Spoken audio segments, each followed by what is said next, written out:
From JBS Studios in Greater New York, this is the JBS News Update with Teisha Bader. I'm Teisha Bader with the JBS News Update for Monday, June the 3rd, 2019. 2 rockets were fired at northern Israel this weekend from Syria. The projectiles were fired towards Mount Hermon on Saturday. One landed in Israeli territory. No damage or injury was caused. In response, the IDF hit several military targets in Syria, including an airbase believed to be a base of operations for Iran there. Israeli Prime Minister Benjamin Netanyahu had warned Iran earlier in a ceremony for Yom Yerushalayim, Jerusalem Day, at Ammunition Hill in the capital city. While we do not make light of Iran's threats, he said, neither are we deterred by them because anyone who tries to hurt us will be hurt far worse. And staying with the Prime Minister, Netanyahu yesterday fired Education and Diaspora Affairs Minister Naftali Bennett and Justice Minister Ayelet Shaked from his interim government. A spokesperson for the Prime Minister's office said new appointments for the ministerial positions will be decided on next week. These would, of course, be interim positions until new elections are held in September. The reshuffling of Netanyahu's government is seen as preparation for that campaign. One Knesset member who wants to be considered for the interim justice ministry position is Union of Right-Wing Parties member Bezalel Smotrich, known for his extreme points of view. Smotrich said earlier today that he wants to restore the Torah justice system in Israel, saying Israel should aspire to run itself as in the days of King David. Well, Netanyahu firmly rejected those remarks, saying Israel will not become a halachic state, meaning one that is ruled by religious Jewish law. The U.S. Embassy in Israel will hold its annual 4th of July celebration for the first time this year in Jerusalem. The event is normally held at the home of the U.S. ambassador in Herzliya, although last year, after the embassy moved to Jerusalem, it was held in Airport City, which is near Ben Gurion Airport outside of Tel Aviv.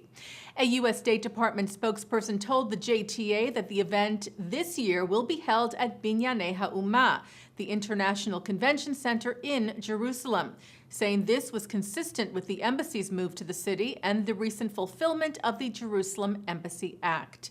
The celebration is set for July the 2nd. The American Jewish Committee's Global Forum is underway in Washington. The international gathering kicked off yesterday in our nation's capital with almost 2,500 civic, political, and Jewish leaders from across the U.S. and from 50 countries around the world taking part. On the opening day yesterday, the AJC presented its Yan Karski Award to Mithal Jamal al-Alusi, an Iraqi politician who has reached out to Israel and to world Jewry. Incoming AJC President Harriet Schleifer said Mithal al-Alusi has demonstrated in word and deed profound personal courage in seeking to achieve his vision of a genuine breakthrough in relations between Arab nations and Israel. Al-Alusi, who has visited Israel 3 times, said he would continue to stand up to the Iranian threat and to working for peace.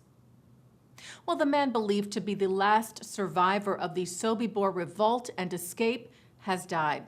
Semyon Rosenfeld was said to have been involved in the planning of the Bold Rebellion, where 300 prisoners fought back against the Nazis and tried to escape the death camp. Only 50 survived. Rosenfeld told Israel's national broadcaster Khan last year that not everyone can be a hero. I became a hero against my will. Rosenfeld died today at his home in Israel, where he is survived by children, grandchildren, and great-grandchildren. He was 96. And as the reunification of Jerusalem was celebrated yesterday with Yom Yerushalayim, Israel also took time to remember those Jews of Ethiopia who died trying to get to Israel. Israel's President Reuven Rivlin met with leaders of the Jewish Ethiopian community on the Memorial Day, which pays tribute to the some 4,000 Ethiopians who have lost their lives in the pursuit of reaching their dream of living in Israel. The president met today with Christian leaders in Jerusalem, reassuring them that Israel is committed to upholding religious freedom for all faiths. Speaking at Jerusalem's Franciscan Church ahead of Ascension Day, Rivlin said that the State of Israel, as guardian of this city, is deeply committed to the religious rights of worship and activity of all communities of faith in Jerusalem and Israel. And yesterday in New York City, Fifth Avenue was a sea of blue and white as hundreds of thousands lined the route of the Celebrate Israel parade, united in their love and support for the State of Israel. 40,000 people, including New York Governor Andrew Cuomo, New York Mayor Bill de Blasio, and the Consul General in New York, Ambassador Dani Dayan, marched proudly up the avenue for the annual event.